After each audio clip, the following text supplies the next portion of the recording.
welcome viewers. You're watching NewsX with me, Hina Sharma. Now, a devastating flash flood in Nepal's Bhikoshi Trishuli river basin struck Rasuva and neighboring districts on Wednesday after floodwaters surged from the Tibet side. Now, Nepal police say that the death toll has now climbed to 162, with more than 300 foreign nationals still unaccounted for, including Americans, Australians, Indians, Malaysians and Britons. Now, satellite imagery analysis by Nepal's disaster authority now suggests that the flood was triggered by a glacial ice and rock collapse, not an earthquake as earlier reported. Now, the disaster has also triggered alerts in India's border states, with Bihar and Uttar Pradesh on high alert now over rising Gandak Narayani river levels. More than 3,000 personnel along with helicopters and security teams are involved in rescue operations that continue to be hampered by damaged roads and difficult terrain.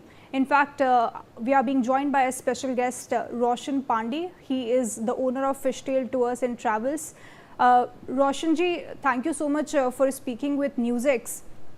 My first question to you is that you are the owner of this tour agency in Nepal, and a lot of pilgrims are currently missing who were trying to undertake this Kailash Mansarovar Yatra. I want to understand from you, because of the devastation and the avalanche and the following floods that took place, a lot of bridges and the routes that were taken by the pilgrims were completely reduced to rubbles. What is the current situation like, and how are you handling the complaints that must have been coming to you now?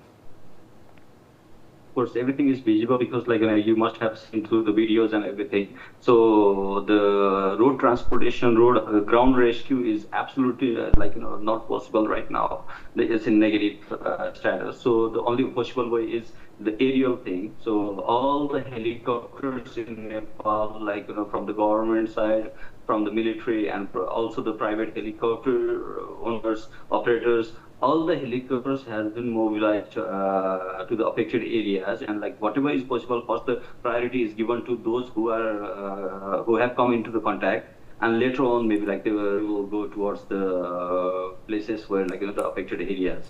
But initially the priority is given to the people who have contacted the sources. Sir, I would also like to understand from you if you have any concrete data in your hands currently, just to get our viewers some sense of the scale of destruction and the casualties that have taken place. How many pilgrims were associated with your tour agency? With how many of them you have been able to establish contact, and currently what is the situation and the numbers look like? Yeah, so 384 people were stranded, affected over there as a pilgrims only, as pilgrims. And out of 384, so far we have got the news that 32 have been evacuated from that place. 32 of them are safe. That means, for rest of others, I have to consider them as the missing people, because they are not even in the contact with anyone. We even tried to trace the phones, mobile phones with the towers and all. So till 3:30 in the evening yesterday in the afternoon, till 3:30, one phone was actually ringing and also in the tower connection. But we tried to trace the location, and also we sent the helicopter, but it was maybe under the molasses. The phone was maybe some waterproof, or maybe it was stuck in some safe place. That's why the phone was working, but we couldn't see any trace of any human being over there. Right. Sir, I would also like to understand from you, because you are the owner of the tour agency that of course helps pilgrims to carry out this holiest pilgrimage, that is Kailash Mansarovar Yatra. I want to understand from you, are you in sync with the authorities in Nepal in order to receive any sort of an early warning in case of a devastation that has took place such as this? Yes, the sources say, because it was too quick to get update in the Kathmandu region, but the affected area, the sources, they say 15 minutes prior to the devastation, the siren was on. Actually, there's a siren system, and siren system is basically for this natural calamities only. Normally, that's a prone area to landslides, not for the flood. For the landslide, it was prone area initially also. So the sirens basically are built for the landslides. So they say sirens were on 15 minutes prior to the devastation. But normally what they think is these sirens, they normally get turned on because of the landslides. So even there's a small rock falling down, or small landslide also, these sirens, they start ringing. So maybe like many of them, they might have assumed, okay, it's a landslide kind of thing, that they have to safeguard themselves in a safe area. And also like few people, we can see in the videos also, and also the one of the survivors, they were saying, they say they assume that 100 and 150 feet would have been enough to go up and like see the river coming, the flood coming from the other side. So they initially they assumed that it's a safe place.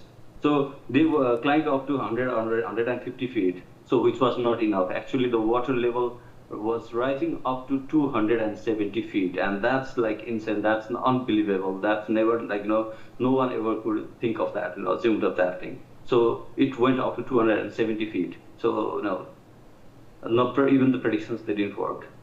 Right. Sir, I would also like to understand from you, because this Yatra is not something new that is happening. It has been taking place for decades and decades now.